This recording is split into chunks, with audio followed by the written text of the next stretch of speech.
Teacher, how do you pronounce wood? WOULD. No. No! Forget about the spelling because you want to be able to pronounce this word effortlessly. And after this video, you will be able to pronounce the word would as freely and as clearly and as lightly and easily as I do. But first, I have a question for you. Can you imagine anyone looking into your eyes, having some message for you, and simply saying, would? No, this never happens.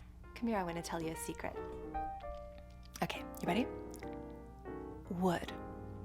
No, absolutely not. It means nothing, right?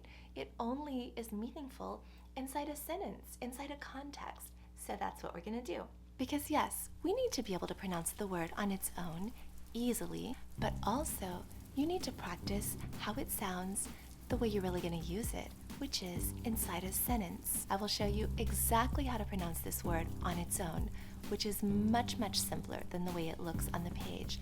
And so we will get you the simple, easy pronunciation of this word. But then probably more important, or at least as important, I will show you the way it sounds inside a sentence, which actually further simplifies its pronunciation. And so this is something that you may not know that you need, but that's why I'm here, to tell you not only the things that you already know that you need, but also some things that you may not realize that you need. And that is simply to practice the word not on its own, it's never used that way, but to practice it inside a phrase, because that is where you're going to get the real sound of the word. And the word exists inside a context of intonation, rhythm, and also grammar. So while you're practicing the pronunciation, rhythm, and intonation of this word, which are the sounds of the language, you are also, as a bonus, going to get some grammar practice. You're going to practice over and over a grammatical structure that a lot of people find very challenging, but when you practice it over and over, it starts to become automatic. I think this will probably be unlike any English lesson you've had before, and I'm really excited to share this with you. And at the end of the video, I have a tip for you about how you can deeply learn the information presented here.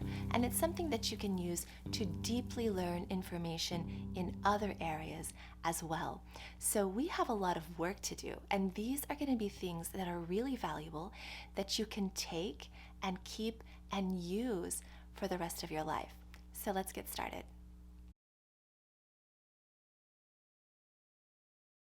Today is a great day because today is the day you lose your fear of the word would.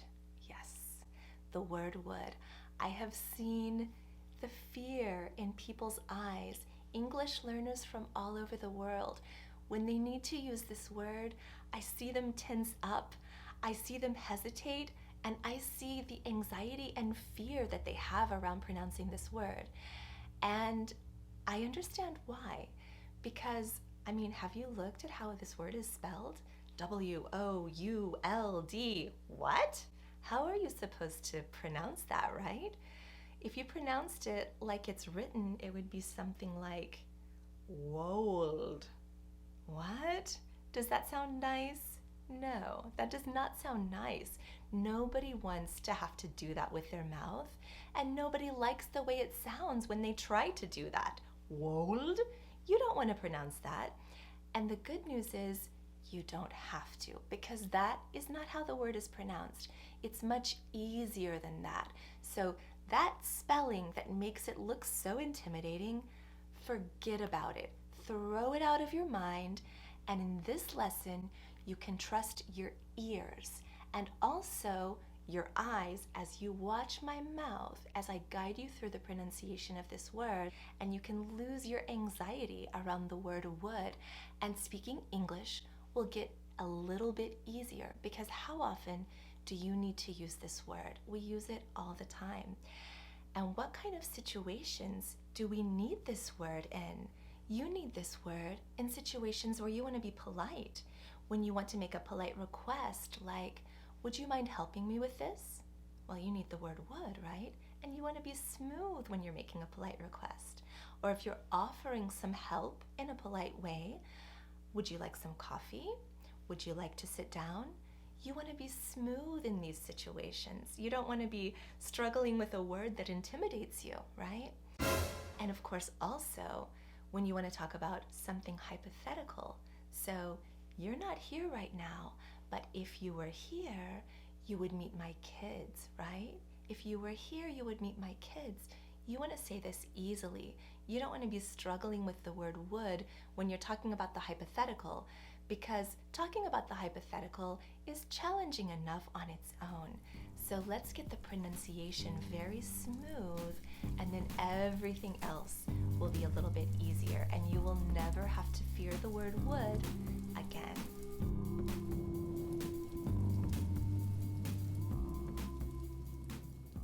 Okay, so let's look at the pronunciation of this extremely common, extremely useful, extremely necessary word. Here's how I say it. Would. Would.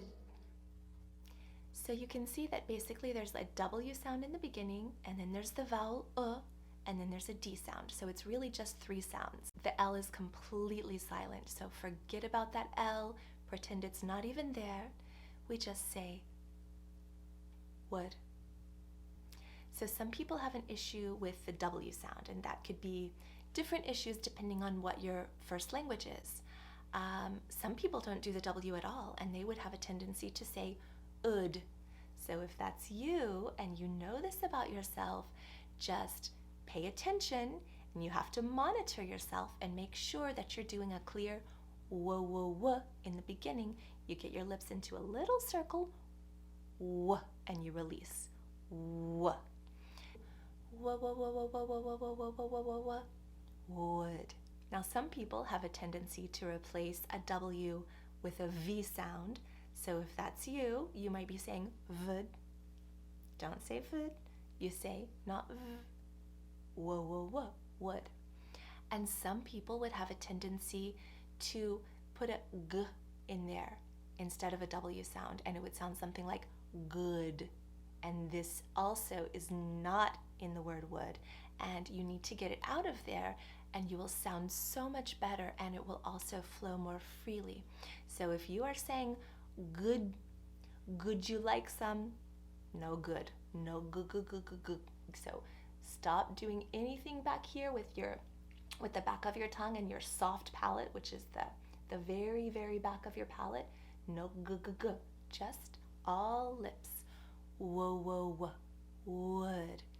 Now what's going on with this vowel? It is a relaxed sound. You know that the oo in English, that very tight oo as in moon, that is a sound that's very easy for people to pronounce typically. Ooh. So you go to that ooh, and then you open the mouth just a little bit more and relax it. Ooh, ooh, So right there is the vowel in would. And the D at the end, you take your tongue and you touch the tooth ridge. So these are your teeth, yes? This is your tooth ridge and this is your tongue, and you say would. Now, if you release the D, your tongue will touch and release. Would. D. But Americans, a lot of the time, when we have a D at the end of a word, we just hold it, we don't release, and it would sound something like would. And you see my tongue doesn't go down. I'm not releasing would. I'm just saying would. And the tongue stays there resting. So that's how we pronounce the word would. It's much, much simpler than the word you see on the page that looks so scary and intimidating. Would.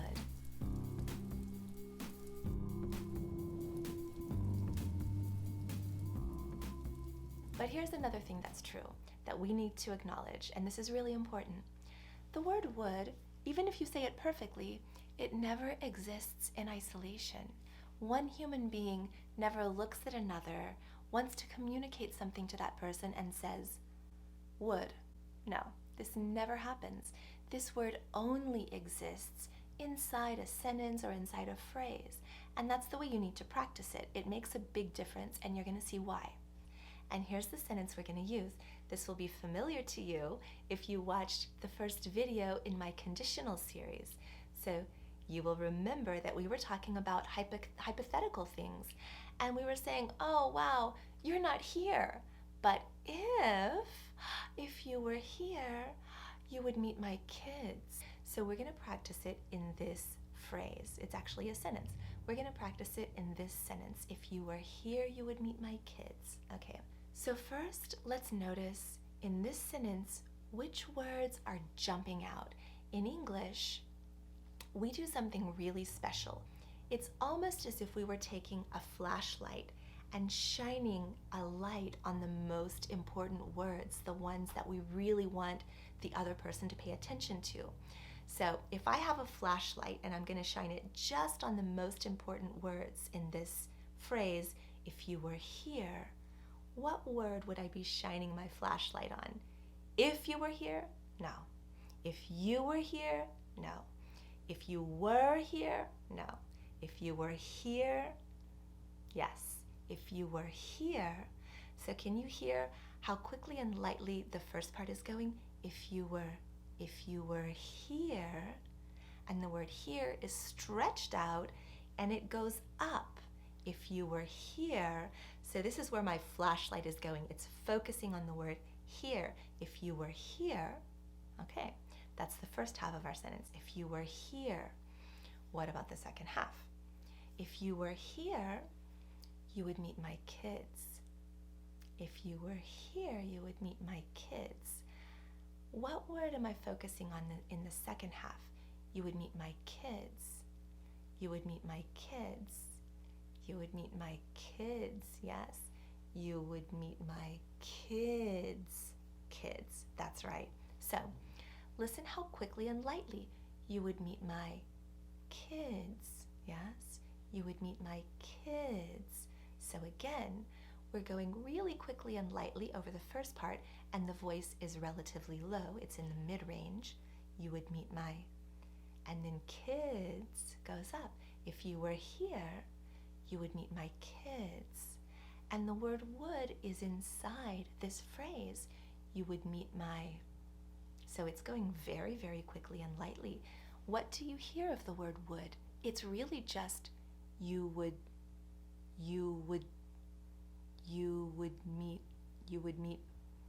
meet my kids. Yeah.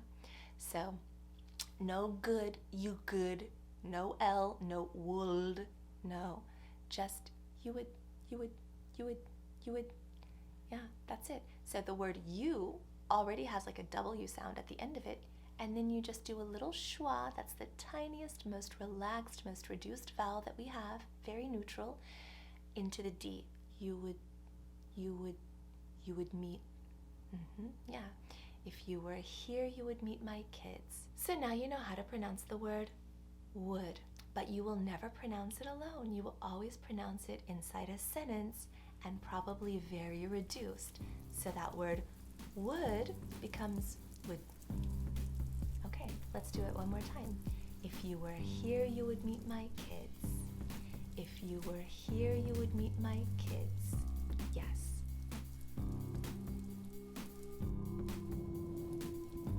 Okay, and now we need to learn to pronounce the negative variation, wouldn't. Okay, so now you're pretty comfortable with would, I hope. But now we have a little extra complication with the negative form. So what's going on when we need to say wouldn't? Well, you already have the first half of this word. It's would, right? What are we doing with the end of the word wouldn't? So trust your ears and your eyes as you watch my mouth and see if you can tell what I'm doing. Wouldn't, wouldn't, wouldn't. Yeah, wouldn't, wouldn't. So nobody ever says the word that slowly, but I'm slowing it down so you can see what's happening. I'm saying would, just like we learned to, but then what about the N and the T? Okay, so as you know, when we say would, we go up for the D at the end, would. And the N, if you notice, is in the same place. If you say da, da, da, na, na, na, you're touching the same place, the tooth ridge. Da, da, da, na, na, na. So when I say wouldn't, I take the tongue for the D, would, and I just keep it there to pronounce the N. Would. So goes up for the D and just stays there for the N. Wouldn't. And of course the T at the end, if I say the word wouldn't alone, the T, I as an American am probably not going to release that T. I'm not going to say wouldn't. I'm just going to keep it there and block the air in my throat, and that's going to be my version of a T sound at the end of this word. Wouldn't, wouldn't. So I kind of stop the air here, and that to me qualifies as a T at the end of a word, wouldn't. If I didn't have the T there, it would sound like wooden, like the word a wooden table, wooden. But it's not wooden, it's wouldn't. So you hear that cutting off of the air in the throat, wouldn't. That's where the T comes in. For me, as an American, that is the natural way to pronounce it. I say wouldn't. And I know that's challenging for a lot of people. I can't say that. So right now is a good time for you to practice. Wouldn't, wouldn't, wouldn't, wouldn't. And in a minute, I'll give you a longer phrase that you can practice it in. But let me also tell you that if you are not quite ready to use that pronunciation in conversation, or if you never want to use it in conversation, if you need to say wouldn't, that's okay. if you mentally replace that D with a flap R, like the R in Spanish, you will say wouldn't, wouldn't, wouldn't, wouldn't. It is okay. You have my permission. It really doesn't sound bad. Everybody will understand you, and it is an acceptable alternative.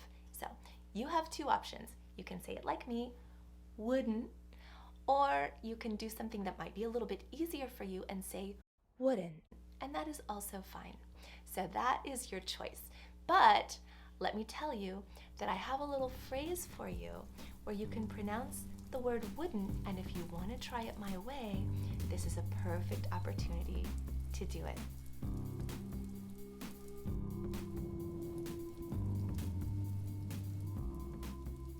So, if you were here for the first video in my conditional series, I know you remember the hook. We had a hook that we were practicing, and you will never forget it. And it was simply this. We were talking about Pierre, and we were saying, wow, he practices English, and this is how he improves. But if, using the hypothetical, if he didn't practice, he wouldn't improve. If he didn't practice, he wouldn't improve. If he didn't practice, he wouldn't improve. If he didn't practice, he wouldn't improve. If he didn't practice, he wouldn't improve. So what's happening when I say this sentence? I'm saying, if he didn't practice, if he didn't practice, you can see already that the spotlight that I'm shining on the first half of this sentence is going on the word if he didn't practice. If he didn't practice, right? You can hear that. If he didn't practice, he wouldn't improve. He wouldn't improve. I'm highlighting the word improve, but not the whole word, the stressed syllable. So he wouldn't is very quick and light. He wouldn't and lower with the voice, mid-range. He wouldn't improve. He wouldn't improve. He wouldn't improve. He wouldn't improve. So the word wouldn't is here in this quick light part before the stressed word. He wouldn't. He wouldn't. What? He wouldn't. Yeah. So you may notice what happened to the T. I thought it was wouldn't improve or wouldn't improve. But Americans, a lot of the time when we have a situation like this, we drop the T. You know the word interview, right? But a lot of the time, maybe you've noticed we say interview. So when we have int inside a word, a lot of the time we drop that T. It's very, very common. So it's a printer, or maybe it's a printer, right? It's cold in the winter, but a lot of the time we say it's cold in the winter. Yeah. And so the same thing happens in between words. Wouldn't improve. I'm not saying wouldn't him, and I'm not saying wouldn't him. I'm saying wouldn't him. Wouldn't improve. If he didn't practice, he wouldn't improve. The word wouldn't is happening really quickly and lightly. He wouldn't. Yeah, it's probably kind of weird for you if you're not used to it, but this is what we do, and so now is a perfect time for you to practice it. Wouldn't. Wouldn't. So I'm going up for the D, but I'm shifting very quickly into the N. Wouldn't. What it means to shift from the D into the N is that you go up for the D, and then right after that, you send the air through your nose. So, wouldn't, wouldn't improve, wouldn't improve, wouldn't improve. So, if he didn't practice, he wouldn't improve. Oh my goodness, you made it! Congratulations on making it all the way through that really technical training. If you got this far with me, you are a true champion, and I just want to say, I admire you. And now you're ready for the learning tip that I told you I would give you at the end of the video. Yes, yes, yes. Repetition is the mother of skill. So how does this apply to language learning? Well, think about learning to dance. How do you learn to dance? By studying charts of dance steps? By watching videos about dancing? You do need good instruction, that is true. But the only way to get those moves into your body is by doing them over and over. And once you've repeated them enough, that's it. They're part of you. And you can do that dance without thinking about it. And you can do it gracefully, and you can add your own creative touch. This is the simple power of repetition. There are different ways to strategically bring the power of repetition to learning English. Let me show you one you can use now, and in future videos, I'll show you others. So this video is actually video number 2 of my conditional series, where we take on the conditional, which is a grammatical structure for talking about the hypothetical that has intimidated so many English learners. But it doesn't have to be that way, because we are taking this structure and we're breaking it into manageable pieces, and we're taking one at a time, and I'm giving you a way to feel them and to make them part of yourself. And key to doing that is practicing examples of them. So in video number 1, if you were with me, you remember that we had 2 hooks that we were practicing. The first one, if he didn't practice, he wouldn't improve. And the second one, if you were here, you would meet my kids. So I want you to keep practicing them, and now when you practice them, you will know how to pronounce the word would and wouldn't just as freely, lightly, easily as I do. And I asked you to practice these 8 times a day, 4 in the morning before you brush your teeth, and 4 in the evening before you brush your teeth. And now you'll be able to practice even more effectively, and you'll be internalizing 2 things at the same time. You'll be internalizing a very important grammatical structure, and you will also be internalizing the correct pronunciation of the word would, which is not only correct, it's also much lighter and easier than the way people tend to pronounce it. So it will be easier for you to speak English when you practice these hooks. So I have a very short video that you can use to practice your hooks with me in the morning and in the evening before you brush your teeth. Grab your phone, take it into the bathroom, hit play, and before you brush your teeth, you can practice with me. And you will be getting all of this into your system at once, and you're just gonna make a big difference in your English. You will be able to use it in so many new situations freely, automatically, effortlessly, and that's something that you can keep for the rest of your life.